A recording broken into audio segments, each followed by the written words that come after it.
Di episode 4 kelas finansial keuangan ini, gue bakal men-sharingkan bagaimana lu mengatur keuangan bisnis lu supaya teman-teman tidak melakukan kesalahan fatal yang gue lakukan pada saat dulu. Karena kelas finansial ini dibuat buat teman-teman yang benar-benar supaya tidak melakukan kesalahan yang gue perbuat, karena itu sangat fatal. Dan tentunya belum tentu orang bertahan dan bangkit lagi seperti gue. Jadi gue berharap dengan adanya video ini, teman-teman bisa menjadi lebih baik dalam edukasi finansial.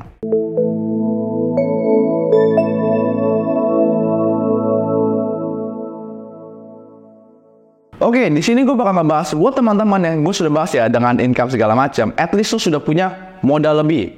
Nah, sekarang adalah gimana buat teman-teman yang masih bekerja ataupun teman-teman yang freelance memiliki income lebih. Gue cuma mau kasih tahu, ketika lu sudah memiliki income dan lu ada side hustle lebih, ini yang perlu gue kasih tahu. Pastiin laporan keuangan bisnis lu dan pribadi lu dipisah. Kenapa? Karena gue waktu itu gue melakukan kesalahan yang sangat fatal. Gue memiliki laporan keuangan pribadi dan bisnis itu digabung. Jadi gue tidak tahu modalnya berapa, profitnya berapa. Pokoknya ibaratkan kayak gue dulu jual sebuah protein dengan ibaratkan modal 2.000, gue jual 3.000. Kan masuk ke rekening gue 3.000. Jadi gue menganggap 3.000 itu dalam duit gue. Padahal yang pentingnya itu adalah harga jual dikurangi modal sama dengan keuntungan. Itu kan simpel banget ya. Tapi kadang-kadang kita melakukan kesalahan fatal ini, ibaratkan kita nggak hitung modalnya berapa. Jadi kadang-kadang kita lupa diri. Dan yang kedua, pastiin lu memiliki laporan keuangan atau tulis buku jurnal. Ini penting banget.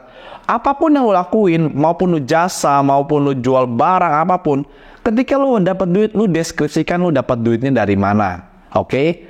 Dan biasanya selalu sisihkan 30% itu untuk kembali ke perusahaan. Contohnya, lu menjual barang dengan profit misalkan 5 juta, 30%-nya lu harus balikin ke perusahaan. Laporan bisnisnya supaya positif. Sisanya 70% lu hanya boleh menikmati sebagai owner. Biasanya itu hanya 10-20%. Sekitar kurang lebih 50% lu sudah makan.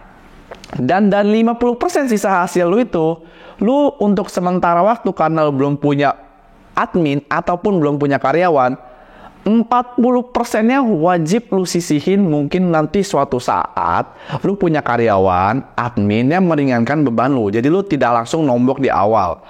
Dan yang terakhir 10% ini adalah biasanya kita buat kasih reward untuk sales team kita atau tim kita yang memang sudah membantu kita dari awal bekerja semaksimal mungkin supaya bisnis lu lancar. Oke, dan tentunya teman-teman ingat balik lagi, jangan lupa modalnya harus dihitung juga ya. Tadi adalah hitungan dari profit teman-teman, gross profit lu harus bagi dulu semuanya. Dan tentunya balik lagi dalam berbisnis, gue cuma mau kasih tahu teman-teman wajib pilihlah satu sektor dulu, perbesar income lu dari situ, baru lu bisa diversifikasi ke bisnis lain. Karena gue bercerita dengan bodohnya diri gue waktu itu. Gue mengambil semua peluang di depan mata gue. Ada orang mau jual bisnis beli mobil, gue ambil. Cuma 1 juta, 2 juta kita makan. Ada orang mau jual beli rumah, kita makan. Kita ada barangnya. Dan terus orang apa? Mau misalkan beli protein, kita juga ada. Jadi lu sektor lu ini terlalu nggak fokus gitu loh. Ini kesalahan fatal banget. Jadi ketika lu mau mulai bisnis, lu pilih dulu satu. Lu mau jadi apa nih? Oh, gue misalkan gue suka sebagai jasa mau entertain ya, lu bisa mulai belajar service. Mungkin banyak banget nih sekarang kan freelance event organizer atau wedding organizer yang suka hire freelance di setiap Sabtu Minggu. Itu lumayan banget, satu hari itu lu bisa dapat 1 juta. Mungkin lu kalau bisnis yang lain, lu belajar dulu lah sama orang atau yang lu suka gitu. Misalnya gue mau dagang suplemen atau protein, lu belajar dulu situ, kok boleh nggak gue ambil produk lu kasih gue diskon berapa, lu tinggal jualin. Lu nggak butuh modal kok. Dan yang terakhir, kayak gue sekarang, gue lebih fokus di bidang finansial. Kalau teman-teman lihat, gue itu baru menemukan pattern gue, yaitu di sekitar di tahun 2020. Dan gue fokus banget di bidang finansial. Sebenarnya bisnis ini, sebenarnya kita bukan finansial, kita itu lebih ke service atau jasa. Yang lo tau karena gue pakai untuk HP sini, kita tidak pakai modal.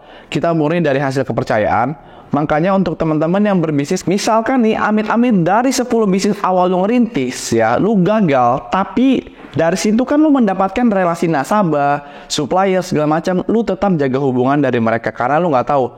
Lu jangan pernah dalam bisnis lu menipu orang ataupun jahatin orang karena itu nama baik lu itu susah banget dibentuk. Ingat, lu ngerintis itu butuh puluhan tahun tapi untuk jatuhin lu itu cuma butuh 1 detik loh.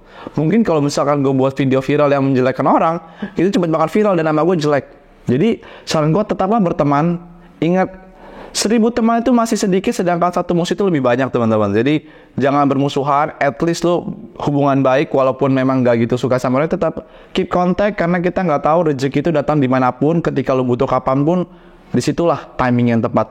Mungkin buat teman-teman yang waktu itu dagang ataupun jualan tidak sama dia, mungkin lo suatu nanti bikin usaha travel ataupun itu ternyata dia pembelinya. Ingat, kadang-kadang kalau usaha beda sama kerja. 1-2 tahun itu belum tentu ada hasilnya. Mungkin hasilnya itu di tahun ke-4, ke-5. Kayak gue dulu, gue join di insurance 2017, ternyata gue gagal teman-teman. Tapi gue gak nyerah, 2020 gue comeback lagi. Dan puji Tuhan, di 3 tahun ini baru ada hasilnya. Dan setelah dari hasilnya ini, gue bisa ya kayak gini, jadi content creator, ataupun gue bikin bisnis lainnya, dan tentunya bisnis kajar lainnya, segala macam lah. Intinya, at least lu punya kapasitasnya dulu. Ingat, jaga kepercayaan orang dalam bisnis dan jangan pernah nipu orang. Oke?